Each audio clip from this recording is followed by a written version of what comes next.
ស្ដៅធម្មជាតិនៅតាមតំបន់ខ្លះប្រហែលជាចាប់ផ្ដើមអស់ផ្កាបណ្ដើរហើយតែដោយឡែកផ្កាស្ដៅនៅភូមិរបស់នាងខ្ញុំទើបតែចាប់ផ្ដើមចេញត្រួយខ្ចីល្មមញ៉ាំតែម្ដងហើយថ្ងៃនេះនាងខ្ញុំមកបេះផ្កាស្ដៅដើម្បីយកទៅធ្វើអន្លក់បុកទឹកគ្រឿងផង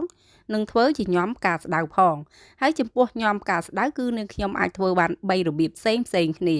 យើងអាចញ៉ាំជាមួយមីស៊ូក៏បានឬក៏យើងញ៉ាំជាមួយនឹងប្រភេទនំបញ្ចុកខ្មែរយើងឬក៏សរសៃគុយទាវល្អិតៗក៏បានដែរឬក៏យើងអាចធ្វើបានតាមបែបម្យ៉ាងទៀតដោយយើងញ៉ាំជាមួយនឹងសាច់ជ្រូក3ជាន់ឬក៏សាច់មាន់ជាមួយនឹងបន្លែចម្រុះផ្សេងក៏បានដែរមិនត្រឹមតែប៉ុណ្ណោះការស្ដៅយើងក៏អាចយកធ្វើជាជ្រក់ញ៉ាំផ្ទាប់ជាមួយនឹងត្រីអាំងក៏រឹតតែឆ្ងាញ់ហើយយើងក៏អាចយកវាទៅធ្វើជាអន្លក់ដើម្បីផ្ទាប់ជាមួយនឹងត្រីអាំងញ៉ាំជាមួយនឹងទឹកត្រីអំពិលទុំក៏រឹតតែឆ្ងាញ់ផងដែរក្នុងនាមជាមនុស្សម្នាក់ដែលចូលចិត្តបរិភោគស្ដៅតើពុកម៉ែបងប្អូនអ៊ំពូមីងទាំងអស់គ្នាមានដឹងអំពីអត្ថប្រយោជន៍របស់ស្ដៅដែរឬទេស្ដៅមានអត្ថប្រយោជន៍ច្រើនយ៉ាងណាស់ជាពិសេសគឺល្អសម្រាប់សុខភាពមែនទែននៅពេលដែលយើងបរិភោគស្ដៅច្រើនធ្វើឲ្យយើងពុំមានជំងឺផ្ដាសាយមកបៀតបៀននោះទេហើយមិនត្រឹមតែប៉ុណ្ណោះស្ដៅក៏យើងអាចប្រើប្រាស់ធ្វើជាឱសថបុរាណដើម្បីព្យាបាលរោគបានផងដែរយើងអាចប្រើប្រាស់ស្ដៅដើម្បីព្យាបាលរោគទឹកនោមផ្អែម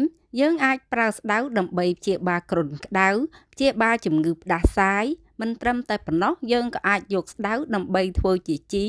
ឬក៏ថ្នាំដើម្បីបាញ់សម្លាប់សត្វល្អិតបានថែមទៀតផងមិនត្រឹមតែប៉ុណ្ណោះស្លឹកស្ដៅយើងក៏អាចប្រើវាធ្វើជាម៉ាស់អប់មុខព្យាបាលរោគមុនធ្វើឲ្យផ្ទៃមុខរលោងព្យាបាលរលាករោលផ្សេងបានយ៉ាងមានប្រសិទ្ធភាពផងដែរហើយក៏នៅមានអត្ថប្រយោជន៍យ៉ាងច្រើនចំពោះស្ដៅផងដែរប្រសិនបើពុកម៉ែបងប្អូនដឹងអំពីអត្ថប្រយោជន៍ផ្សេងអាច comment នៅខាងក្រោមវីដេអូនេះបានស្ដៅគឺជារុក្ខជាតិមួយប្រភេទដែលមានរសជាតិល្វីងភាគច្រើនគឺមិនសូវមានអ្នកចូលចិត្តបរិភោគស្ដៅឡើយដូចជានាងខ្ញុំជាដើមពីមុនមកគឺនាងខ្ញុំមិនចូលចិត្តបរិភោគស្ដៅទេប៉ុន្តែនៅពេលដែលមានវ័យចំណាស់គឺនាងខ្ញុំចូលចិត្តបរិភោគស្ដៅណាស់ហើយនៅពេលដែលនាងខ្ញុំបរិភោគស្ដៅវាជួយឲ្យនាងខ្ញុំមិនសូវកើតជំងឺផ្ដាសាយឡើយតែចំណែកពុកម៉ែបងប្អូនអ៊ំពូមីងដែលកំពុងទស្សនាវីដេអូនេះចូលចិត្តពិសាស្ដៅដូចជានាងខ្ញុំដែរឬទេហើយចំពោះមុខម្ហូបអ្វីដែលពុកម៉ែបងប្អូនចូលចិត្តបរិភោគជាងគេចំណែកនាងខ្ញុំវិញ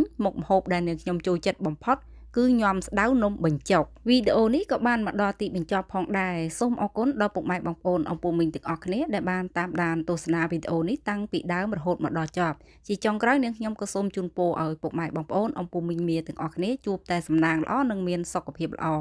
ចាំជួបនាងខ្ញុំនៅវីដេអូថ្មីក្រោយទៀតអរគុណនិងសូមជម្រាបលា